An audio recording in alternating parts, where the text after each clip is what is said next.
हमारे सभी व्यूवर्स का स्वागत है और आज मैं बात करूंगा यूपीएससी एग्जामिनेशन की। जी हाँ, आज सिविल सर्विसेज एग्ज़ाम का फाइनल रिज़ल्ट आ गया है। तो अगर आप देखें तो जिस तरह से यूनियन पब्लिक सर्विस कमीशन ने आज रिज़ल्ट पब्लिश किया है, उसमें प्रथम 3 स्थान पर गर्ल्स स्टूडेंट्स का पोजीशन मिला है। और एक बड़ी खबर मैं आपको दे रहा हूं, कई बार आर्ट्स के विद्यार्थी निराश हो जाते हैं। जो ह्यूमैनिटीज है, जो आर्ट्स है, वो कहते हैं कि इससे नंबर नहीं आता है, या हिंदी माध्यम के विद्यार्थी निराश हो जाते हैं। आज इसी निराशा को मैं दूर कर रहा हूं। श्रुति शर्मा को ऑल इंडिया रैंक 1 आया है। और जानते हैं श्रुति का ऑप्शनल सब्जेक्ट क्या था? इतिहास यानी हिस्ट्री। हाँ, श्रुति ने दिल्ली के सेंट स्टीफेंस कॉलेज से, नामी कॉलेज है दिल्ली यूनिवर्सिटी का, वहाँ से उन्होंने बीए किया है हिस्ट्री में। डेफिनेटली वहाँ का मीडियम इंग्लिश होगा। और जेएनयू नई दिल्ली से उन्होंने पीजी हिस्ट्री में दाखिला लिया, लेकिन उनका कोर्स पूरा नहीं हो पाया है। हिस्ट्री से ऑल इंडिया रैंक 1 लाकर श्रुति शर्मा ने इतिहास ही नहीं, सारे कला संकाय के विद्यार्थियों को एक मैसेज दिया है कि कोई भी ऑप्शनल गुड या बैड नहीं होता है। सवाल यही है कि आपकी तैयारी कैसी है, आप कितना बेहतरीन रणनीति के साथ ऑप्शनल सब्जेक्ट को लेके चल रहे हैं। तो श्रुति ने डेफिनेटली कला संकाय को मुस्कुराने का आज मौका दिया है। जी हाँ, और मैं बात कर रहा हूं क्योंकि मैं स्वयं यूपीएससी धौलपुर हाउस नई दिल्ली में 2 बार इंटरव्यू का दरवाज़ा खटखटा चुका हूं और यूपीएससी के विद्यार्थियों को गाइडेंस भी देता हूं। तो आप समझिए इस बात को, श्रुति शर्मा का ऑल इंडिया रैंक 1, वो उत्तर प्रदेश बिजनौर की रहने वाली हैं। और मैं बता दूं कि उनका फर्स्ट चॉइस आईएससी मिलेगा, चूँकि 1 रैंक है, उत्तर प्रदेश कैडर उनको मिल जाएगा, उत्तर प्रदेश के ही हैं। जामिया में एक रेसिडेंशियल कोचिंग है आरसीए, वहाँ से उन्होंने कोचिंग लिया है। ये इम्पोर्टेंट बात है समझने का। और श्रुति शर्मा का ये दूसरा अटेम्प्ट है। यह भी एक मैसेज दे रहा है कि पहले अटेम्प्ट में अगर अच्छा नहीं कुछ हो पाया तो निराश नहीं होना है। दूसरा अटेम्प्ट में आप छप्पर भी फाड़ सकते हैं, ऑल इंडिया रैंक 1 भी ला सकते हैं। पहले अटेम्प्ट में उनका रिजल्ट नहीं आया, लेकिन दूसरे अटेम्प्ट में वो ऑल इंडिया रैंक 1 आ गई है। एक बड़ा मैसेज है, निराशा का कोई स्कोप नहीं है यूपीएससी में जब तक कि अंतिम रूप से सफलता न मिल जाए। और दूसरा, हिस्ट्री जैसे विषयों को कभी भी दोयम दर्जे का न समझें, चाहे हिस्ट्री हो, चाहे पॉलिटिकल साइंस हो, पब्लिक एडमिनिस्ट्रेशन हो, एंथ्रोपोलॉजी हो। आप जानते हैं पिछले साल Shubham Kumar all India rank 1 आए थे, बिहार कटिहार के हैं। उनका क्या ऑप्शनल था? Anthropology, all India rank 1।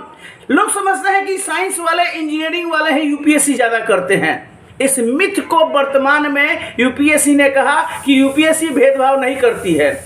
UPSC सारे सब्जेक्ट के साथ इक्वल व्यवहार करता है और ये दिखा दिया गया है कि कैसे है। सेकंड पोजीशन पर अंकिता अग्रवाल और थर्ड पर गामिनी सिंगला हैं। सभी अलग अलग राज्यों से आए हैं। ये नहीं कि बिहार का ही दबदबा है यूपीएससी में। आपको पता चलेगा, रिजल्ट देखेंगे, एनालिसिस अभी होना है, हर राज्यों का प्रतिनिधित्व है। यानी कि जिसने बढ़िया किया उसका रिजल्ट आया है। कुल मिलाकर 685 लोगों ने इस बार क्लिक कर गए। 685 कैंडिडेट का रिजल्ट आया है, जिसमें जनरल कैटेगरी 244 और जो आर्थिक रूप से कमजोर वर्ग है ईडब्ल्यूएस, जिनको रिजर्वेशन प्राप्त है, 73 ईडब्ल्यूएस का रिजल्ट आया है। जनरल कैटेगरी 244, उसके अलावा जो ईडब्ल्यूएस है, आर्थिक रूप से कमजोर वर्ग, उसको 73, ओबीसी का 203 और शेड्यूल्ड कास्ट का 105 और एसटी का 60 रिजल्ट आया है।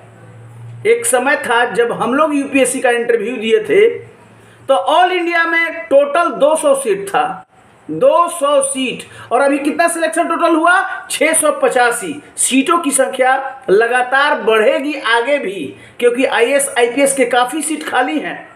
तो मेरा सिर्फ मैसेज यही है कि जो भी यूपीएससी की तैयारी कर रहे हैं या बीपीएससी की भी तैयारी कर रहे हैं, तो अगर रणनीति सही है तो बहुत जल्दी आपको सफलता मिल सकती है, बहुत जल्दी, 1 अटेम्प्ट या 2 अटेम्प्ट में। मीडियम हिंदी हो या इंग्लिश हो, फर्क नहीं पड़ेगा। देखिए यूपीएससी में श्रुति शर्मा का मीडियम हिंदी था, आप जानते हैं, इंटरव्यू उनका पढ़ लीजिए, उनका मीडियम हिंदी था, हालांकि उन्होंने इंग्लिश में किया था। तो मैटर नहीं करता कि हिंदी मीडियम है कि इंग्लिश मीडियम है, हिस्ट्री ले रहे हैं कि सिविल कि कंप्यूटर साइंस हैं, किसमें आपका तैयारी सब्जेक्ट पर ग्रिप अच्छा है, इस पर डिपेंड करता है कि आप कैसे यूपीएससी को टैकल कर पा रहे हैं। और नहीं जो कि रणनीति जिनकी सही नहीं है वो पंचवर्षीय योजना में भी सफल नहीं हो पाते।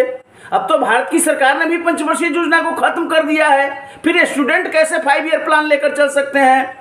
इसीलिए यूपीएससी की जब तैयारी करना हो तो आप शुरू से ही अपना टारगेट बना लें।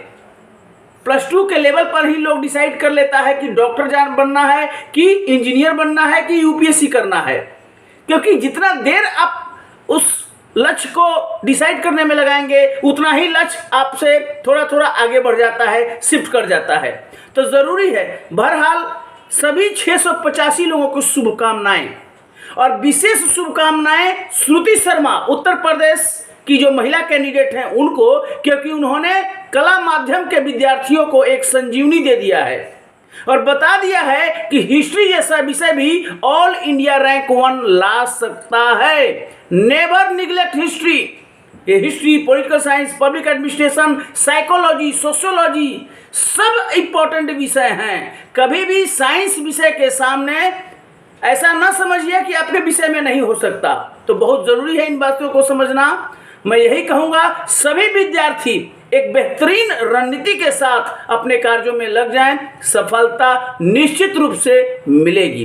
तो बहुत बहुत धन्यवाद। ये कहना है कि आपकी रणनीति परफेक्ट होनी चाहिए, टेक्स्ट बुक से पढ़िए और थोड़ा सोशल मीडिया से दूर रहिए, सफलता आपके कदम चूमेगी। All the best, thank you very much.